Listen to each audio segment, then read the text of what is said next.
തിരുവനന്തപുരം നെയ്യാറിൽ അഭിഭാഷകനെ കാണാതായി. നെയ്യാറ്റിൻകര സ്വദേശി കൃഷ്ണചന്ദ്രനെയാണ് കുരവണിക്കടവിൽ കാണാതായത്. നെയ്യാറിൽ ഒരാൾ ഒഴുകിപ്പോകുന്നത് നാട്ടുകാർ കണ്ടതിനെ തുടർന്ന് ഫയർഫോഴ്സിനെ വിവരം അറിയിക്കുകയായിരുന്നു. അശ്വിൻ ഡിയാഗോ വിവരങ്ങൾ നൽകും. അശ്വിൻ, ഈ ഒഴുകിപ്പോകുന്നത് ഈ കാണാതായ കൃഷ്ണചന്ദ്രൻ എന്ന വ്യക്തി തന്നെയാണോ? ഇദ്ദേഹം കാൽ വഴുതി വെള്ളത്തിൽ വീഴുകയായിരുന്നോ?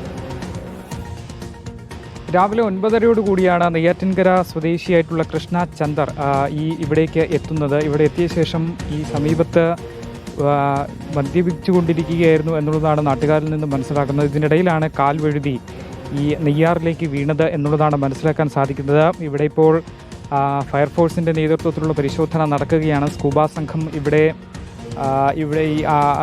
പരിശോധന തുടരുകയാണ്. രാവിലെ 9:30 കൂടിയാണ് സംഭവം നടക്കുന്നത്. 10 മണിയോടുകൂടി തന്നെ ഇവിടെ പരിശോധനകൾ നടന്നിരുന്നു. ഇവിടെ 2 പേർ ഈ ഭാഗത്തേക്ക് വന്നപ്പോഴാണ് ഒരാൾ ഈ നെയ്യാറിൽ ഇത്തരത്തിൽ ഒഴുകി വരുന്നത് കാണുന്നതും ഉടൻ തന്നെ പോലീസിനെയും നാട്ടുകാരെയും വിവരം അറിയിച്ചത് എന്നുള്ളതാണ് മനസ്സിലാക്കുന്നത്. ഇവിടെ ഇപ്പോൾ കാണാതായിരിക്കുന്ന നെയ്യാറ്റിൻകര സ്വദേശിയും അഭിഭാഷകനുമായ യുവാവിനെയാണ്. 45 വയസ്സുള്ള യുവാവിനെയാണ് കാണാതായിരിക്കുന്നത്. അയാൾക്ക് വേണ്ടിയിട്ടുള്ള തിരച്ചിൽ ഇപ്പോഴും തുടരുകയാണ് എന്നുള്ളതാണ് മനസ്സിലാക്കുന്നത്.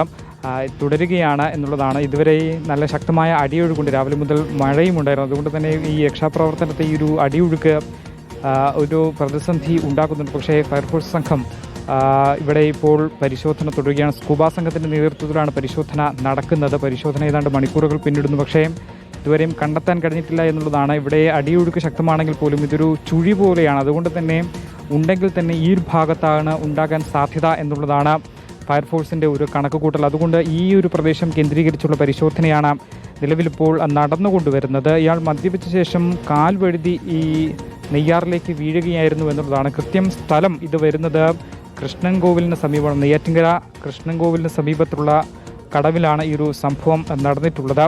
ഇയാൾ കാൽ വഴുതി വീണതാണ് എന്നുള്ളത് തന്നെയാണ് ഇപ്പോഴത്തെ ഒരു പ്രാഥമിക നിഗമനം. എന്തായാലും പരിശോധന തുടരുകയാണ്. കുരവണിക്കടവിലാണ് ഇയാൾ ഇത്തരത്തിൽ രാവിലെ 9:30 കൂടി എത്തി മദ്യപിച്ചുകൊണ്ടിരിക്കവേ കാൽ വഴുതി വീണത് എന്നുള്ളതാണ് ഇപ്പോൾ നമുക്ക് മനസ്സിലാക്കാൻ കഴിയുന്നത്. എന്തായാലും സ്കൂബ സംഘത്തിൻ്റെ പരിശോധന നടക്കുകയാണ്. കൃത്യമായ ഇടവേളകളിൽ ഇവിടെ പരിശോധന നടത്തിക്കൊണ്ടിരിക്കുകയാണ്. പക്ഷേ ഇപ്പോഴും ഒന്നും കണ്ടെത്താൻ കഴിഞ്ഞിട്ടില്ല എന്നുള്ളതാണ്. 2 പേർ കണ്ടതുകൊണ്ട് മാത്രമാണ് ഇത്തരത്തിൽ ഒരാൾ ഒഴുകിപ്പോകുന്നത് ഇവരുടെ ശ്രദ്ധയിൽപ്പെടുന്നത്. തുടർന്നാണ് ഇവർ പോലീസിനെയും നാട്ടുകാരും വിവരം അറിയിക്കുകയും കൂടുതൽ ആളുകൾ ഇവിടേക്ക് എത്തി ഫയർഫോഴ്സ് അടക്കം ഇവിടെ എത്തി പരിശോധന നടക്കുകയും ചെയ്യുന്നത്. ശരി അശ്വിൻ.